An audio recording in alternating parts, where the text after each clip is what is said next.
I was standing in my kitchen on a Sunday morning with a grocery list in one hand and my phone in the other, when something stopped me cold. I had already written down chicken, spinach, rice, potatoes, eggs, cheese, bread, tomatoes, yogurt, and a dozen other things.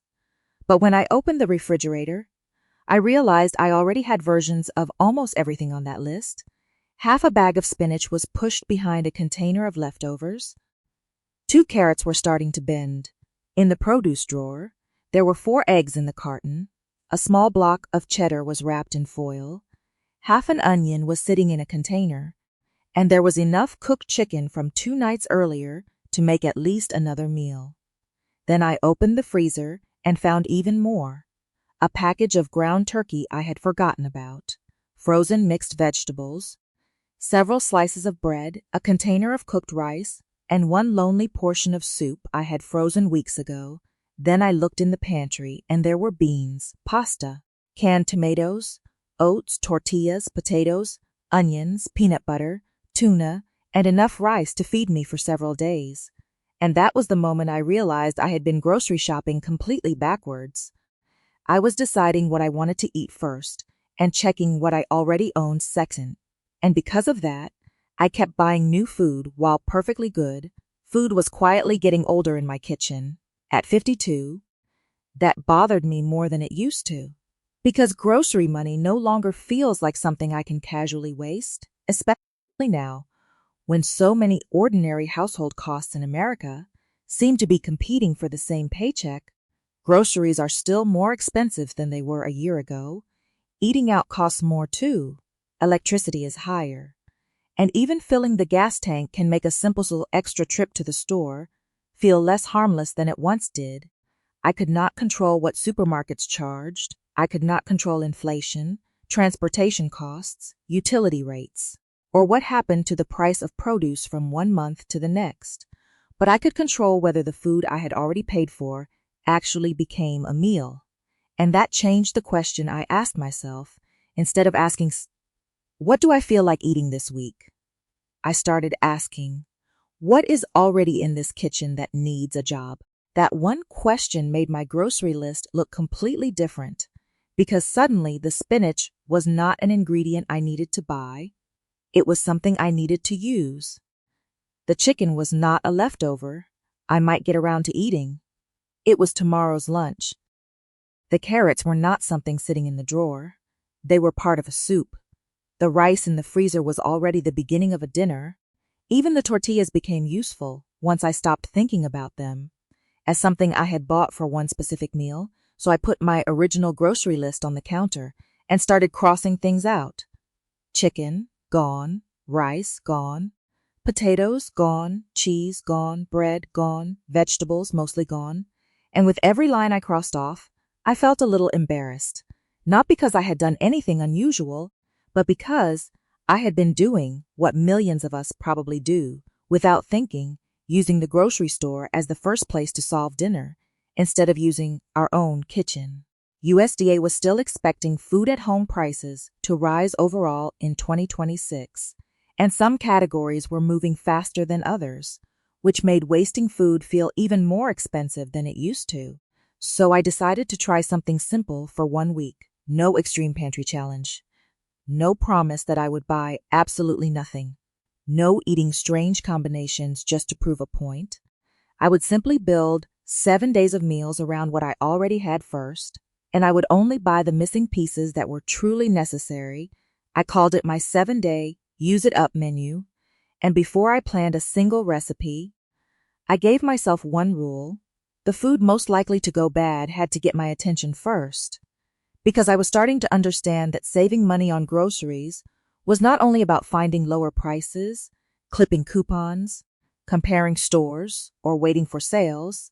Sometimes the cheapest food in America is the food already sitting in your refrigerator, already paid for, already carried home, already taking up space.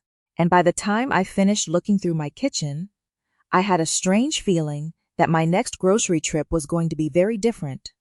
I just did not realize yet how surprisingly short that list was about to become. Before I planned a single dinner, I did something I had never really done before. I stopped looking at my refrigerator as storage and started looking at it as a countdown clock, because not everything in that kitchen had the same amount of time left. A bag of rice could sit in the pantry for months, but that half bag of spinach was already telling me it had maybe a day or two. The berries were getting softer. The milk had already been opened. The cheese had been cut into. And those 2 carrots in the drawer were not going to improve with age. So instead of starting with recipes, I took about 15 minutes and divided everything I had into 3 simple groups. The first group was use now. These were the foods that could easily become waste if I ignored them for another few days: spinach, berries, leftover chicken, open milk, half an onion, sliced cheese, a little yogurt, and some fresh herbs I had bought with good intentions and almost forgotten about.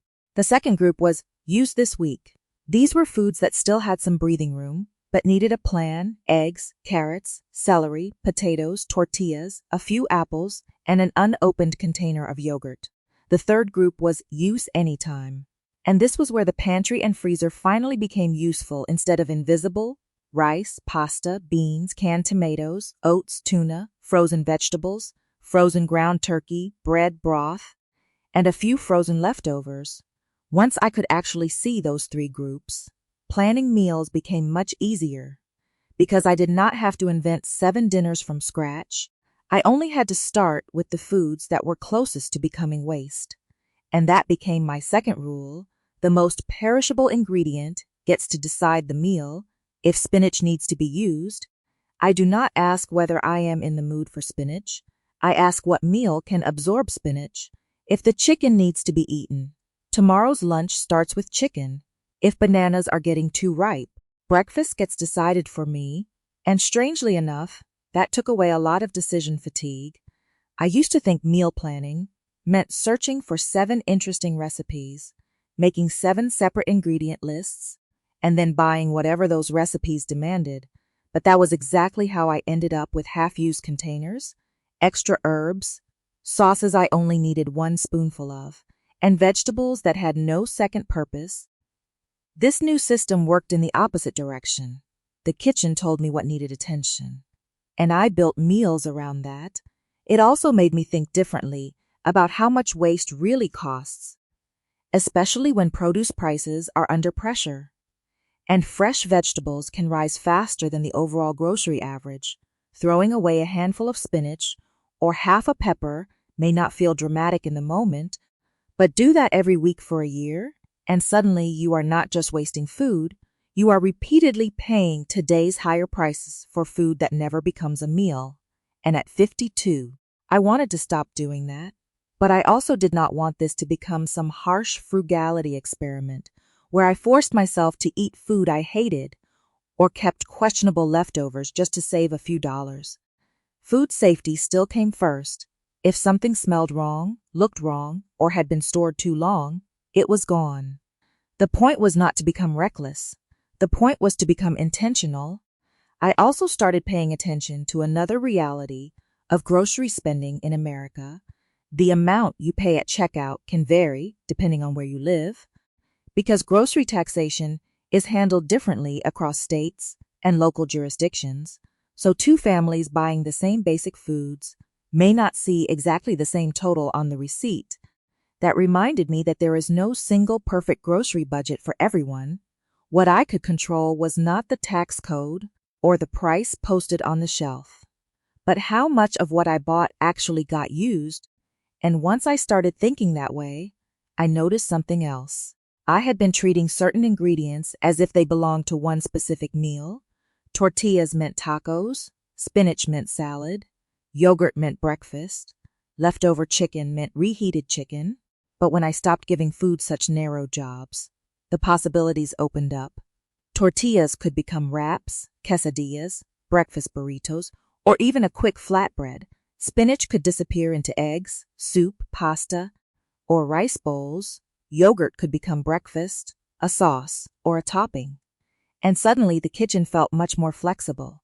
By the end of those 15 minutes, I had not cooked anything yet, but I already felt like I had saved money. because I had identified what needed to be used before I bought anything new. And for the first time, my refrigerator did not look like a random collection of groceries. It looked like the beginning of a 7-day plan. And the next step was where this experiment started getting interesting. I was going to take one dinner and make it quietly create the next 2 meals. Day 1 was where I finally tested whether this idea would work in real life or whether it just sounded good on paper. I started with the chicken because it was already cooked and needed to be used first. I added the 2 carrots from the drawer, a couple of potatoes, half an onion, and some frozen vegetables. Nothing fancy, nothing that required another trip to the store. I warmed the chicken, roasted the vegetables, cooked a pot of rice, and for the first time in a long time, I deliberately made a little more rice than I needed. Not because I wanted leftovers by accident, but because I wanted leftovers on purpose. That difference turned out to matter. I used to cook dinner as if every meal had to end that night. Then the next day, I would start from zero again. New idea, new recipe, new ingredients, new spending. But this time, I looked at dinner as the beginning of tomorrow, not the end of today. So, before I even sat down to eat, I set aside some chicken and rice for the next day. And that became my 3rd rule: cook once. But give the food more than one job. On day 2, I took that chicken, shredded it, warmed the rice, added the spinach that needed to be used, threw in some of the leftover roasted vegetables, and made simple chicken rice bowls. I added a little cheese and one of those half-used sauces that had been sitting in the refrigerator door, and suddenly a meal that could have sent me back to the store for 6 or 7 ingredients came together almost entirely from things I already had. What surprised me most was that it did not feel like I was eating leftovers. It felt like a different meal, and that was important, because one of the reasons people get tired of using things up is that they imagine eating the same plate 3 nights in a row. But the real trick was not repeating the meal. It was repeating the ingredients in a different form. Chicken could be dinner one night and a rice bowl the next. Rice could be a side dish one evening and the base of another meal the following day. Vegetables could move from a roasting pan into a bowl without feeling repetitive. And once I saw that, I started calling it ingredient chaining. One meal quietly creating pieces of the next one. By day 3, I had enough small leftovers to make something I would normally overlook completely. Soup. I chopped the remaining carrots and onion, added a little celery, canned tomatoes, beans from the pantry, broth I already had, and the last pieces of chicken. Then I pulled a few slices of bread from the freezer and toasted them, and that became dinner. Nothing in that meal was expensive on its own, but what mattered more was that almost nothing was new. The food had already been purchased, already taxed where applicable, already transported home, already stored in my refrigerator, freezer, or pantry, and I was finally getting the full value out of it. By the end of day 3, I started looking at every ingredient differently. Tortillas were no longer for one taco night. They could become wraps, breakfast burritos, quesadillas, or a quick lunch. A bag of potatoes could become roasted potatoes, soup, a breakfast skillet, or baked potatoes later in the week. A container of yogurt could be breakfast, a topping, or part of a simple sauce. And the more jobs one ingredient could do, the fewer things I needed to buy. That is when I went back to my original grocery list and started crossing off even more items. I had written down extra vegetables, another protein, another sauce, another loaf of bread, and a few convenience foods because I assumed I would need them. But after 3 days, I realized I did not. I had been planning meals as if every dinner lived on its own little island, when in reality, the cheapest and easiest meals often shared ingredients. Especially when grocery prices are still putting pressure on household budgets and every unnecessary purchase competes with utilities, insurance, gas, medical costs, and all the other expenses that seem to keep climbing. At 52, I did not want my money tied up in food that had no clear destination, so I made another rule for the rest of the week. If I bought something, I wanted to know at least 2 ways I could use it before it came home with me, and by the end of the third day, my refrigerator already looked different. Not empty yet, but organized, lighter, and easier to understand. I could actually see what I owned. I could see what still needed to be used. And more importantly, I could see that I was not going to need nearly as much from the grocery store as I had expected, but days 4 and 5 were where I had to get over another habit that had cost me more money than I realized. The belief that dinner had to be interesting to be worth eating. By day 4, I ran into a problem that had nothing to do with food and everything to do with habit. I looked at what I had left and thought, this is too boring for dinner. There were eggs, potatoes, bread, tortillas, a little cheese, some spinach, a few vegetables, and fruit that needed to be eaten soon, and my old instinct was to open my phone, search for a new recipe, or convince myself that I needed to stop at the store for something more interesting. But this time I caught myself, because that was exactly the pattern I was trying to break. I had spent years treating dinner like it had to feel new, different, and exciting every single night.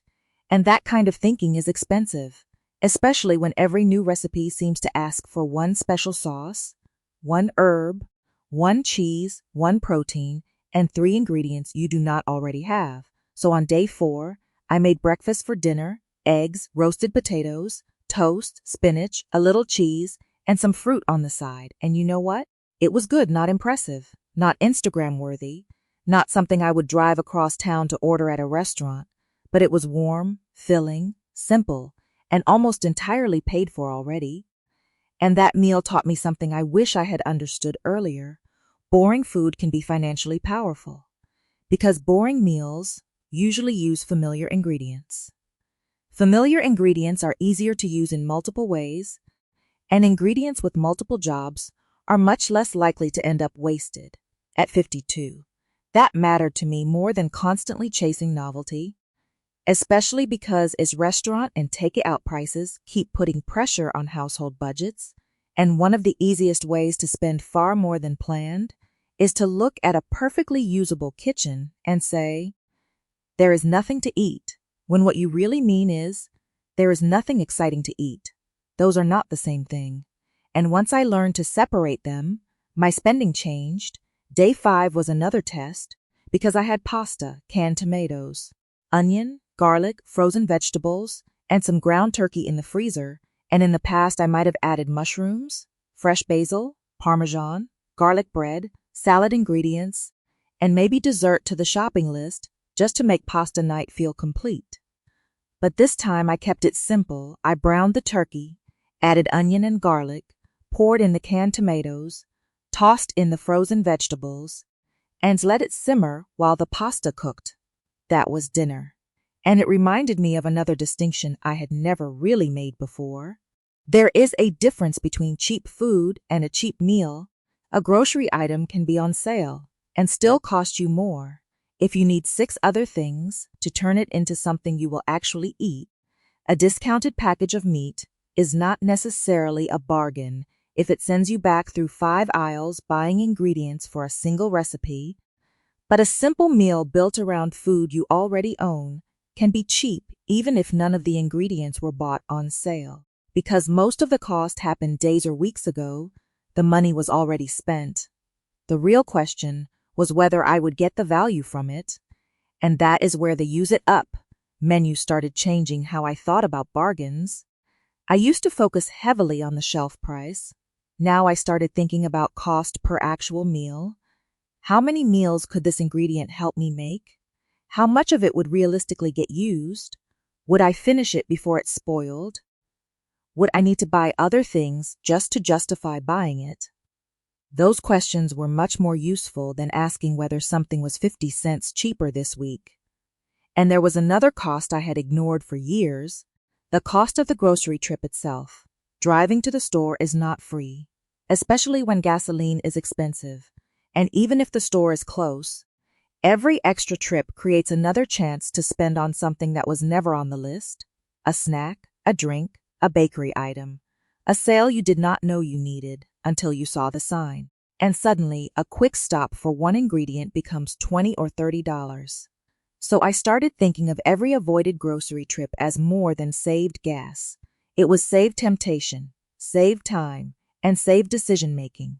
That mattered even more in a period when American households are also dealing with higher utility bills, insurance costs, maintenance expenses, and all the other ordinary costs that do not care whether the grocery budget had a bad week. By the end of day 5, I had stopped feeling deprived by simple meals. In fact, I felt the opposite. I felt relieved. Because I did not have to reinvent dinner every night, I did not have to prove anything with food, and I did not have to spend extra money just because a meal looked ordinary. At 52, I finally understood that not every dinner needs to be memorable. Some dinners just need to do their job, feed you well, use what you have, keep food out of the trash, and protect the money you worked for. And once I accepted that, I was ready for the last 2 days, the part of the week when all those half-used ingredients had to prove whether they could actually become complete meals instead of ending up in the garbage. By day 6, the kitchen looked completely different from the way it had looked at the beginning of the week. There were fewer containers in the refrigerator, fewer half-used ingredients hiding behind each other, and for the first time in a long time, I could open the door and understand exactly what was in there. But day 6 was also the moment when all the little odds and ends had to prove whether they were useful or whether they were headed for the trash. I had some cooked rice, a few vegetables, 2 eggs, a small amount of cheese, a couple of tortillas, half a can of beans, and a little leftover chicken. None of it looked like a complete dinner by itself. But that was the whole point of this experiment.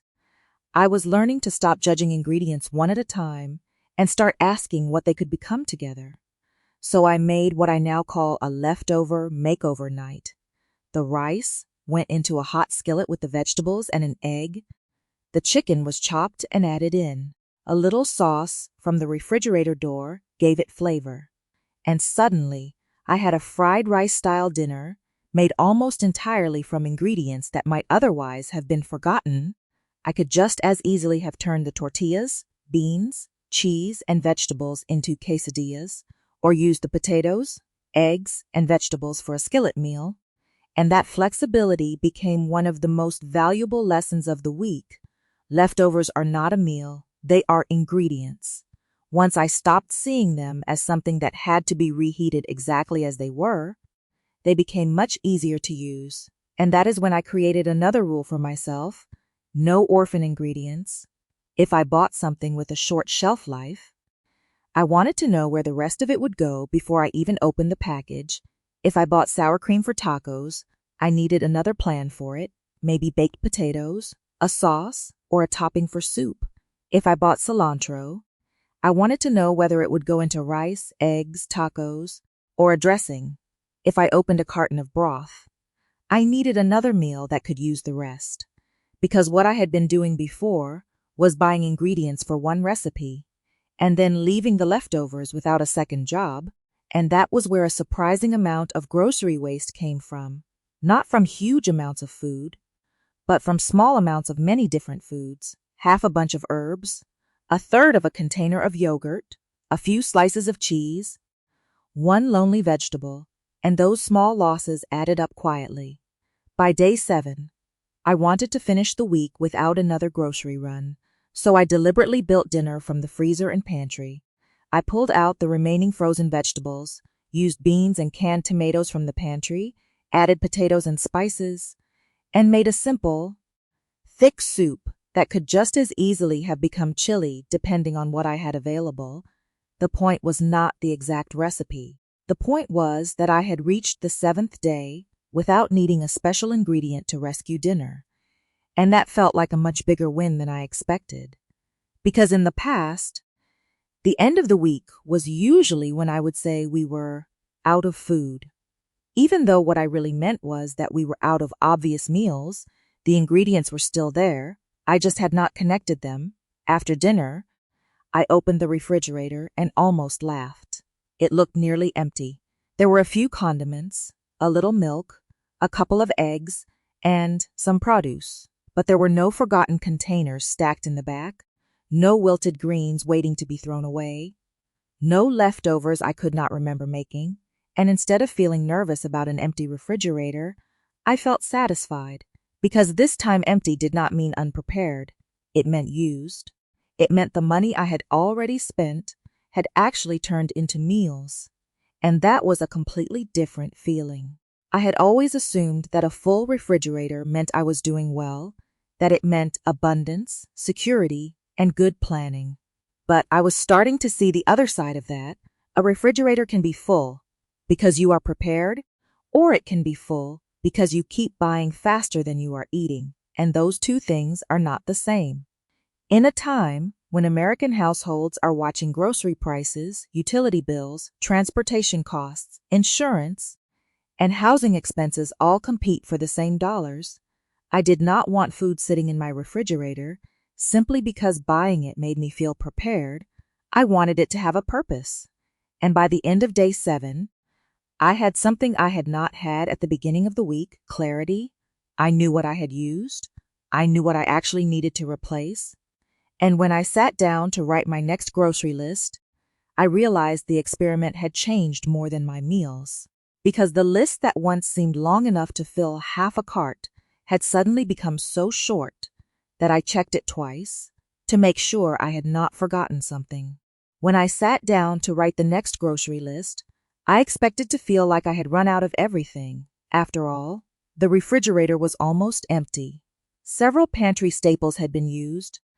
The freezer had finally given up some of the food I had been ignoring, and I had spent 7 days deliberately eating through what I already owned. But when I started writing, the list was surprisingly short: milk, eggs, a loaf of bread, a few pieces of fresh fruit, 2 vegetables, 1 protein for the week, and 1 pantry staple I had actually finished. That was almost it. I stared at the paper because my old grocery lists were usually twice or 3 times that long, filled with ingredients for separate recipes, backup foods, snacks, things that were on sale, and items I bought simply because I could not remember whether I already had them. This list was different, because every item had a reason to be there. I was not stocking my kitchen emotionally. I was replacing what I had actually used. And that turned out to be one of the biggest changes from the entire experiment. Before this week, I thought grocery budgeting mostly happened inside the store, comparing unit prices, looking for sales, using coupons, choosing store brands, skipping expensive products, and all of those things can still matter. But I realized that a huge part of grocery budgeting actually happens before you ever leave the house. It happens when you open the refrigerator, look in the freezer, check the pantry, and decide that the food already there gets the first opportunity to feed you. Because even the best sale is not savings if you buy something you did not need. And even a cheap grocery item becomes expensive when half of it ends up in the trash. So I turned my 7-day experiment into a weekly routine. First, I check the refrigerator and identify the foods that need attention. Second, I look through the freezer, especially the things pushed toward the back. Third, I scan the pantry for open packages and staples I already have. Fourth, I pick about 5 ingredients that need a job. Fifth, I build the week's meals around those ingredients. Sixth, I write down only the missing pieces. And seventh, I try to make one main grocery trip instead of several little ones. It is not complicated. And that is exactly why I think I can keep doing it. Because at 52, I am less interested in complicated systems that work perfectly for 2 weeks and more interested in boring systems I can still follow 6 months from now. I also stopped measuring success by whether my grocery bill matched someone else's number online, because grocery costs in America vary too much for that to make sense. Prices are different from one region to another. Taxes on food vary by state and sometimes by local jurisdiction. Housing and transportation costs affect how much room a household has in its budget. And even the distance to a supermarket can change what one grocery trip really costs. One person may live 5 minutes from a discount grocer. Another may drive 20 miles. One family may have access to several competing stores. Another may have only one realistic option. So my goal was not to create some magical grocery number everyone should hit. My goal was to waste less of what I already paid for, because that was something I could control. I cannot control food inflation. I cannot control whether eggs, beef, produce, coffee, or electricity become more expensive next month.